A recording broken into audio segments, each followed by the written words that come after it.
Hello, everyone. I'm Emily Vickers, the Fine and Performing Arts Librarian at Sac State. I'm here with Christian Ward, our Systems Coordinator and User Experience Analyst, and Samantha McClellan, our Instruction Coordinator. Thank you so much to everyone for attending today. We're excited to share with you a little bit about our endeavor to create a graduate student library survival guide. As part of an institution where undergraduate students make up 90% of the population, the Sac State Library has a strong infrastructure in place for service and outreach geared towards our undergraduate students. In recent years, we've been working to develop stronger infrastructure for our graduate students, as not only students, but as researchers and instructors. Some of these efforts include workshops for citation management and scholarly publishing. Encouraged by the success of these efforts, we secured a $10,000 grant to create a physical library guide targeted to our graduate students. We had always planned for a print guide, something with a conversational narrative and manageable content. However, we did not anticipate the influence that print as a medium would have in shaping the content and the project itself. As with all mediums, print has inherent limitations. The section Embracing Print in a Digital World discusses how those limitations became creative constraints. And a print guide additionally requires a constellation of expertise: information literacy, library operations, graphic design, and publication. This collaboration led to a guide that ultimately could not have been created except through that constellation of expertise. With that, I'm going to pass it off to Christian, who's going to talk about the graphic design and printing aspects of this project. Thank you, Emily. As mentioned, a number of stakeholders were involved in this project. Of those, a graphic designer and a print shop required a specialized knowledge base when translating the guide ideas into print. We advertised, interviewed, and hired a student designer to help bring the vision to life. Working with this designer, we started the process of finalizing guide content and creating mood boards to help inform the style and feel of the finished guide.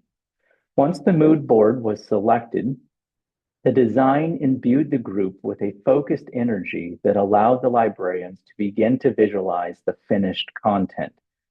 A sample chapter was selected to fully design, and from that product, content was developed in a way that allowed the designer to reimagine its organization and presentation.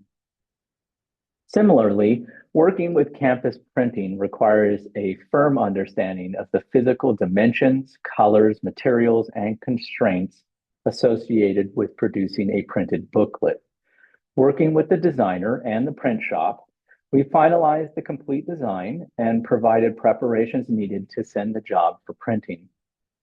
The need to get things right before printing was very high, and working with a designer through an iterative process allowed us to break the total project down into manageable tasks while also providing adequate time for proofreading and quality assurance measures.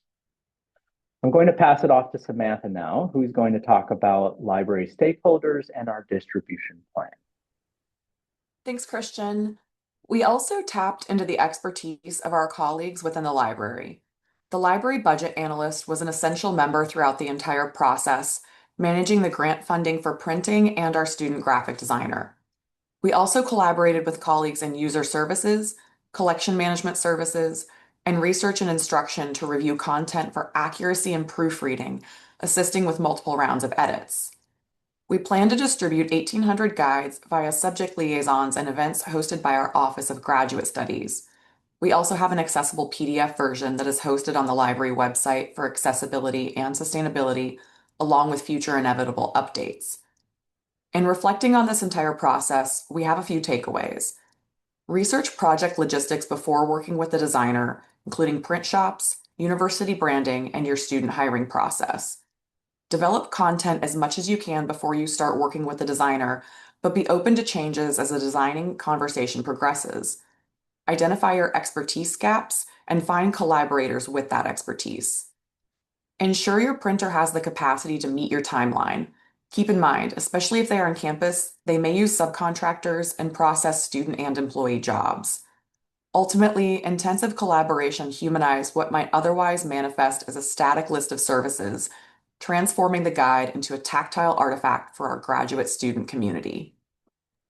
And that wraps up our presentation. Thank you everyone so much for coming.